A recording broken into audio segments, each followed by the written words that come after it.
input function waxa la input function waxa la dhaho ayaa markaan fahmayna input function maxaa la dhahaa hore waxaa usoo baranay variable-ka aan soo baranay sida hadda kan oo kale okay variable-ka aan soo baranay saan oo kale ahaa variable-a magacaabeynay kadib value anaga siinayna oo qaabkan value wataa marka waxaan rabnaa value-ga meeshan 10 in anaga uu na weydiiyo oo anaga aan soo galno oo user-ka la weydiiyo halkaas marka waxaa loo yaqaanaa input function in user-ka xogta laga soo qaado si toos ah oo la weydiiyo ayaa waxaa la lahaa input function la isticmaalaa marka laakiin xogta anaga si toos u keedinay marka qaabka xog loo soo geliyo ayaan baraynaa caawa variable-ka marka input function kana la isticmaalaa input function ayaa la isticmaalaa marka function-kan waa Python marka la joogo wuxuu isticmaalaa si input usoo qaado input waxaa laga user-ka xog in laga soo qaado from the user xog in laga soo qaado waxaa la isticmaalaa input function ayaa la isticmaalaa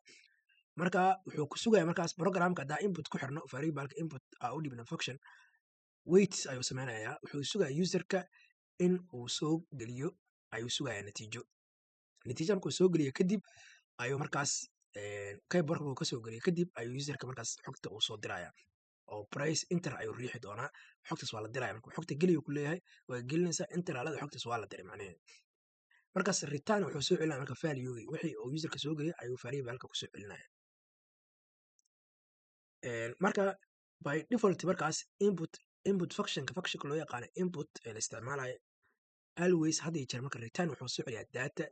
datada uu soo celinayo waxay noqon doontaa string marka haddaa lambar aa gelino lambarkaas string waa string inaa fahamtiyaa laga yaaba string waxaa laga wadaa waa text waa haddaa tira aa gelino xisaabo xataa tiradaas asaga qoraal ahaan uu qaadan doonaa maadaama string asaga wax kusoo celinayo marka hadhow haddii wax xisaabo aa u baahan tahay in lasii bedela ayay noqonaysaa data type-kan in lasii bedelo ayay noqonaysaa marka waxaa ogaanaa input kaste wuxuu soo celiyaa data type oo string ayuu soo celiyaa wax integer ama float ama data kale ma soo celiyo marka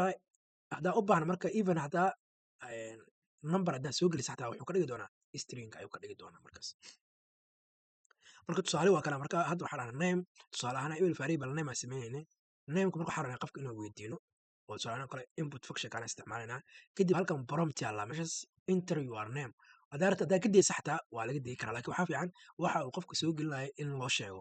si uu u arka markaas halkaas prompt yaa u dhiibaysa marka waa sida ChatGPT oo kale wuxuu leeyahay prompt function inaad wax aa gelisid xogtii kadib marka xogtaas uu keediyo oo wax kasoo jawaabo marka halkaas waxaa leedahay enter your name variable-ka waxaa laga rabaa qofka inuu soo geliyo ayaa sheegaysa marka haddii password lahayo haddii email lano wixii loo baahday halkaas la gelinaya marka variable-ka lagu soo shubi doonaa markaas marka input sana loo sameeyaa marka tusaale hadda laba xabaa sameynaa hore aa u sameynay kadibna waa soo daawacaynaa waxaa leenahay print hello magacii la soo geliyey ayaa la dhihi doonaa hello maxamed oo kale maxamed soo geliyo iyo sidoo kale da'daada waa intaas laba variable ayaa lasoo daawici doonaa aa sameyna marka kana iska xiraynaa marka iska xirna waa kana marka input function waa kana marka print waxaa dhahay enter your name kadib markaas equal haddana qaabkan kale waa loo sameeya labada qaab hadda qaabka tusaalaha waa loo sameeyaa qaabka kale waa la sameeya inaa printanka gooni aa dhigano oo wax baranti aan halkan ku dhex qorin waa samayn karnaa inaa halkan aan dhex gelin waa samayn karnaa labadaba waa samayn karnaa kadib marka inaa soo daa hadda karoo ka aan rangareyna markaan rangareyna fiiri wuxuuna weydii doonaa prompt inuu weydii doonaa wuxuu leeyahay enter your name halkaas magacaada geli marka waxaa leenahay axmed ayaa leeyahay markaas enter hadaa dhaho hello axmed ayaa lasoo daawici doonaa ma gudbaayo ilaa aa wax gelisid koodka kale looma gudbaayo marka userka ayuu sugi doonaa markaas inaan fahamna isku daya marka tusaale hadda oo meesha noo muujinaya sameynaa tusaale hadda meesha noo muujinaya waxaa leenahay name ayaa leenahay equal waxaa leenahay waxaa laga yaabaa AI-gan inuu na caawinayo AI haduu qadka uu xiran yahay automatic uu soo qabanayo taa waa iska dhahnaa so waqtiga aan code qori lahayn noo saf gareeyo marka name equal waxaa leenahay input function aa u wacnay kadib marka function gudihiisa stringaas aa furaysaa kadib wixii aa ku dhex qoraysaa enter your name print hello waa leenahay common name ayaa leenahay markaas hellogan waxaa waaye fariinta la sii doono namekan waxaa waaye variable-kan u wacnay coma inaa u dhexaysiisid waa laba value haddaa rabtid inaa function ka gelisid waa inaa coma aad tirahdaa markaas value-gan iyo value-gan ayaa meesha isla galaa coma haddaa ka saarna laakiin qalada imaanaya markaas marka laba shay inaad isla gelisa rabtid coma ama plus aa la isticmaalaa concatenation walba marka waxaa leenahay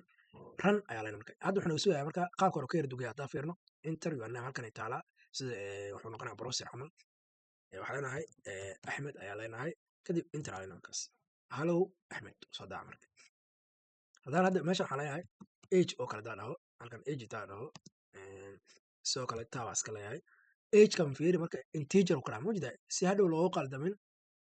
number waa maadaama number ay tahay waa inaa integer aa kor marisaa that typeka si halkan string maadaama uu yahay markaas marka waxaa leenahay sidoo kale waa rangarayna mar labaad kow wuxuu kasoo bilaabayaa nameki waxaa leenahay axmed weli name lama soo daawacayo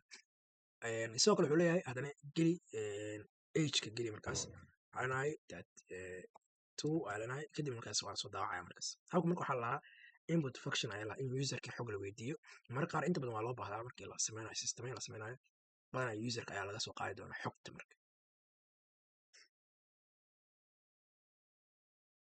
marka halkan marka waxaan weeyaa marka haddii marka userka aa rabtid inaad number kasoo qaadid so anaka hadda habkan userka ayaa waxaa kasoo qaadanaynaa number access kana noo dira marka access one waxaa lahay in userka number laga soo qaadaa la rabaa maadaama numberkaas in la xisaabiyo haddii la rabo waa in integer aa ka hormarisaa integer function integer laa u waxaysaa kadib markaas gudihiisa inputka aa sii dhex geli doonta marka si hadhow marka tiradan integerka marka stringka lasoo geliyo number loogu bedelo numberkaas halka lagu keediyo si hadhow u xisaabino marka tusaalahan fiir marka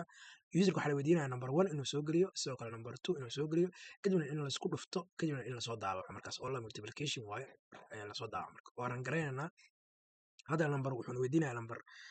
waxaa leenahay five ayaa gelinaynaa kadib intera leenahay haddana waxaana weydiinaya number two dan waxaa leenahay five kalaa leenahay kadibna waxaa leenahay multiplication isku dhufashada markaa labada value waa labaatan iyo shan marka halkaas waxaa baranaya marka in inputka loo bedeli karo that typeka aa rabta integer haddaa rabta integer ka dhigaysa float ana noocaa ka dhigaysa markaas marka qaybteena halkaasaan ku joojinaynaa input functionska marka ayagoo badanaa noo soo socdaan koodkeena kale hadda halkan intan waa basic markaas